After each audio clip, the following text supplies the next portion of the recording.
Gente, vamos começar então falando, já estamos no século XVIII, vamos falar do pietismo. O que é o pietismo? Bom, depois do período dos reformadores, houve um declínio na igreja. A igreja começou a ficar apática. Ela tinha a verdade nas mãos, mas não tinha vida. Até foi interessante, o Newton hoje de manhã pregou exatamente sobre a igreja num estado em que ela está morta, como a igreja de Sardes. E era mais ou menos assim que a igreja estava na virada do século XVII para o século XVIII.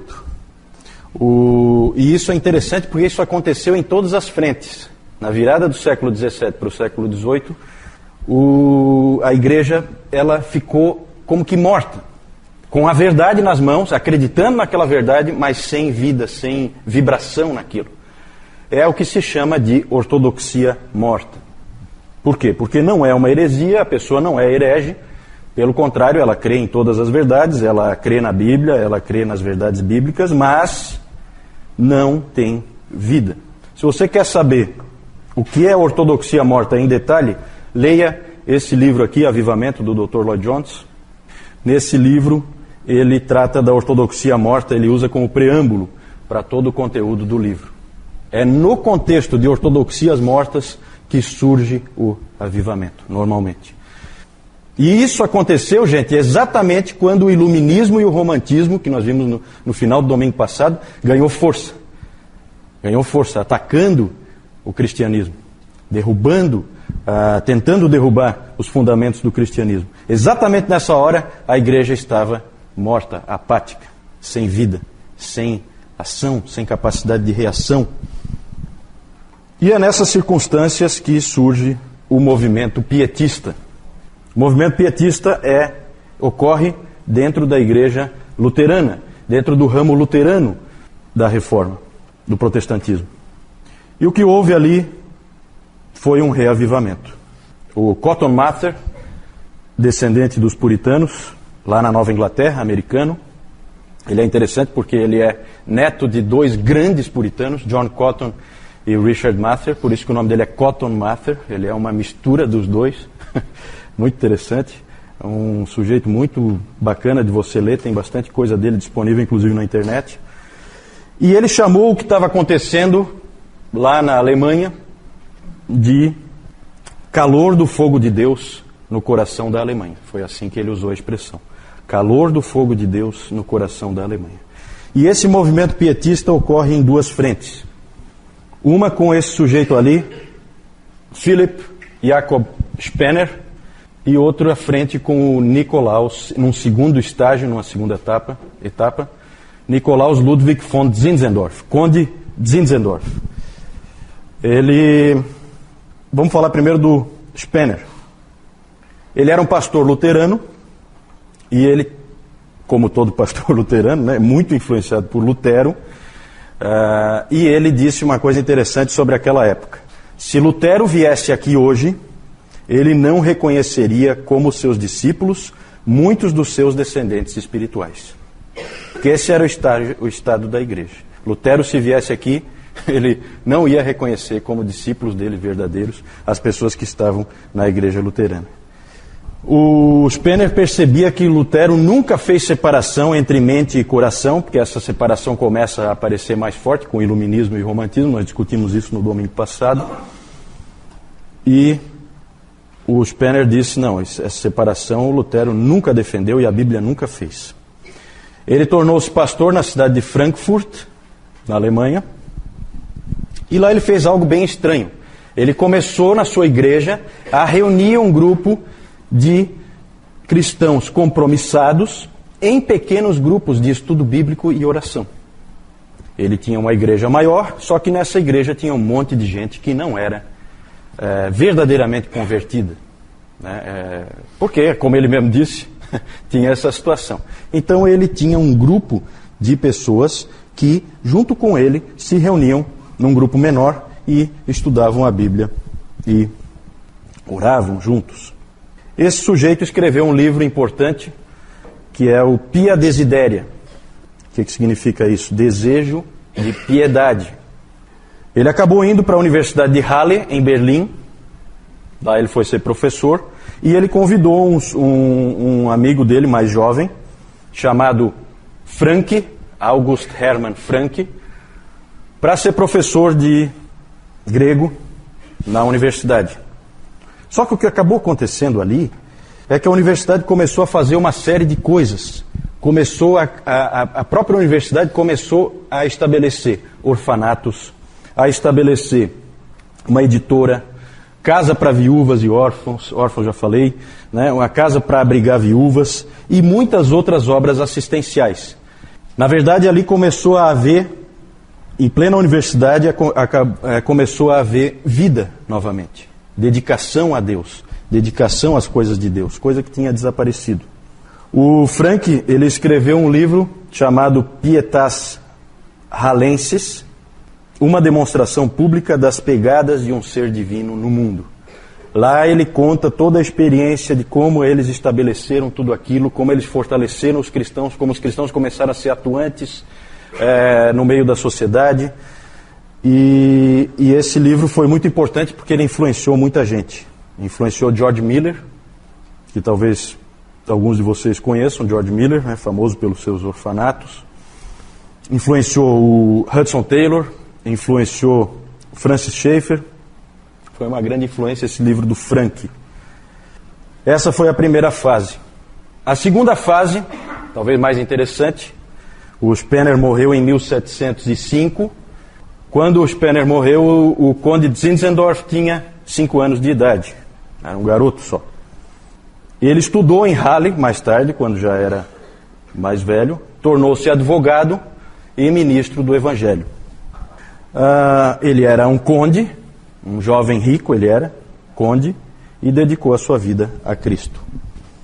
A história que se conta é que o conde de Zinzendorf viu uma vez um quadro chamado Ecce Homo, que eu vou mostrar depois para vocês, do Domenico Fetti, esse quadro, e embaixo desse quadro estava escrito assim, é um quadro de Jesus Cristo, olhando para quem está olhando para o quadro, e embaixo estava escrito assim: fiz isso por você, o que você fez por mim?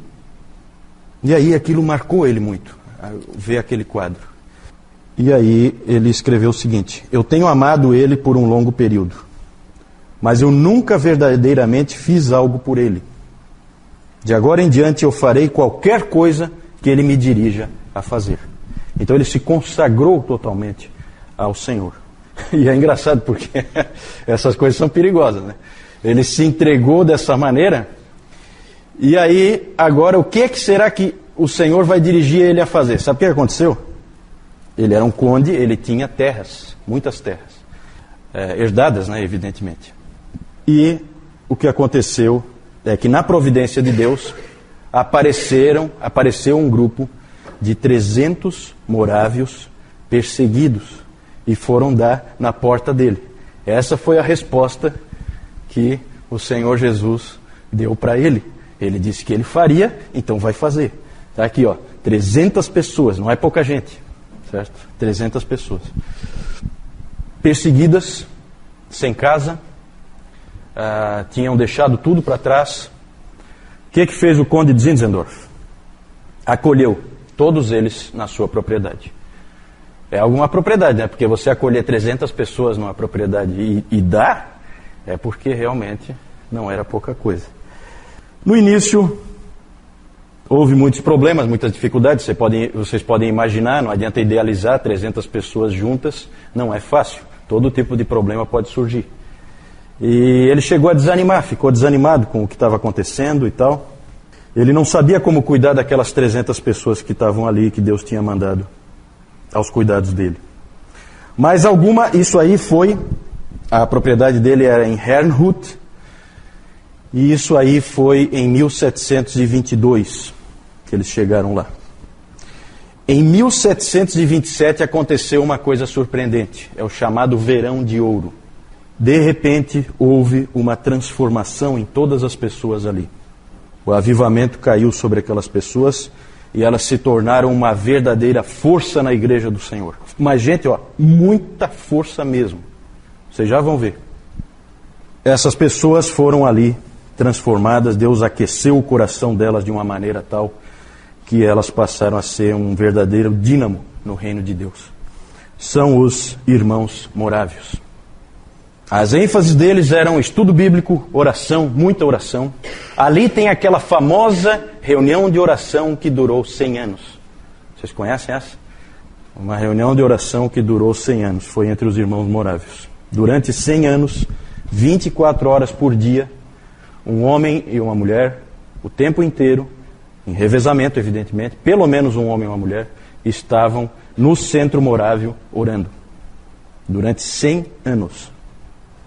Os morávios, eles são admiráveis de muitas maneiras. Na assistência às pessoas, desde o início vocês podem imaginar, essas 300 pessoas na verdade acabam formando uma comunidade ali. E elas vivem realmente em comunidade. E eles adotaram desde o início, pelo entendimento que eles tinham das Escrituras, eles adotaram a simplicidade. É impressionante quando o povo de Deus se torna vivo, ele se torna simples. Ele fica parecido com o seu Senhor, que era um carpinteiro de Nazaré. Quanto mais pompa tiver, mau sinal. Sinal de que está longe. Onde há simplicidade, as chances são maiores. Não é automática a relação, mas as chances são maiores de haver verdadeiro cristianismo ali. E eles viviam então uma vida extremamente simples, só com valores bíblicos, né? Viviam em comunidade e assim eles sempre tinham com que ajudar os pobres e os necessitados. Então, a assistência é uma marca muito forte deles, como é de todos os pietistas. E o mais bacana, gente, é que com os morávios começa, de fato e com força, o movimento de missões dos protestantes. Porque vocês perceberam aqui, conforme nós íamos estudando, vocês perceberam que não havia missões protestantes. A coisa era muito insípida. Por quê? Porque os protestantes tinham que se estabilizar, eles tinham que se estabelecer, eles tinham dificuldades dentro da própria Europa. Vocês lembram o quanto que o Calvino preparava jovens para irem para a França, que é logo ali, e se infiltrarem lá. Nós falamos dos 5 de Lyon, que o Calvino escrevia. No domingo passado nós falamos sobre isso, que ele encorajava eles e eles acabaram sendo martirizados, né, pela fé que tinham. Mas com os morávios começa o espírito missionário protestante. Os primeiros missionários saíram de Halle. Engraçado porque Deus fez coisas parecidas acontecerem nas duas frentes. Então, em 1706, ainda não tinha acontecido nada aqui. Em 1706, o Zinzendorf tinha 6 anos de idade. Então, em Herrnhut, ainda não tinha acontecido nada. Mas em Halle, começaram a sair missionários. Em 1706, praticamente 100 anos antes de William Carey ir para a Índia, missionários foram mandados de Halle para a Índia. Em 1732, missionários morávios daqui, de Herrnhut, foram, é uma história muito interessante, eles foram para São Tomé e Príncipe. América Central, obrigado, isso. Eles foram para São Tomé alcançar os escravos ali. Só que esses caras saíram, vocês veem como é que é a mentalidade, né? O que é o indivíduo chamado? Eles saíram preparados para eles se venderem como escravos para poder alcançar os escravos. Isso é impressionante, gente. Eu não sei depois o que aconteceu com eles, eu não entrei nesse detalhe, mas é uma história muito interessante. Em 1733 foram para a Jamaica. Em 1735 para a Geórgia, Estados Unidos. Então é impressionante o que os morávios fizeram já nessa época. Inclusive há um quadro famoso, depois vou mostrar para vocês, um quadro famoso na história dos morávios, que se chama A Amostragem das Nações. Tem uma figura de Cristo sentado num trono no meio, e em volta dele pessoas de todo tipo de cultura, de etnia, né? E as pessoas que estão retratadas ali, cada uma delas tem um nome. Normalmente é o primeiro convertido de cada lugar que os morávios alcançaram. Então pintaram o sujeito que foi o primeiro convertido de cada ponto do mundo em que os morávios alcançaram. Depois eu vou mostrar para vocês. Muito interessante. Então os morávios realmente são admiráveis por isso aí. Uma obra de Deus ali no meio de uma sequidão que tinha antes. E Deus fez grandes coisas. Da Morávia, eles estavam sendo perseguidos lá. Eu não sei exatamente qual era o problema lá, tá? Eu não entrei nesse detalhe. Eu sei que eles acabaram aparecendo em Herrnhut, na propriedade do Conde Zinzendorf. Aí vocês têm o Spener, o Frank. Esse aqui é o quadro que o Zinzendorf viu, né? E aqui é ele. Então esse quadro aqui, ó, este é embaixo estava escrito: fiz isso por você, o que você fez por mim? Morávia é uma região onde hoje é a Áustria ali. Ali é a Morávia. É na Europa, mas mais para... Exatamente, mais para o leste, né? Da Europa. Aqui, ó. Esse é o quadro. A Amostragem das Nações. Cada pessoa dessa aqui, retratada, tinha um nome. Muito bacana essa obra dos irmãos morávios. E é engraçado porque os irmãos morávios tiveram um impacto tremendo em cima de John Wesley. Tremendo, tremendo. A própria conversão dele se deve aos irmãos morávios. E é exatamente agora disso que nós vamos falar. O avivamento evangélico na Grã-Bretanha. Hoje nós vamos falar de avivamento, tá? E o Dr. Lloyd Jones sempre diz: vá para o século XVIII. Vá para o século XVIII.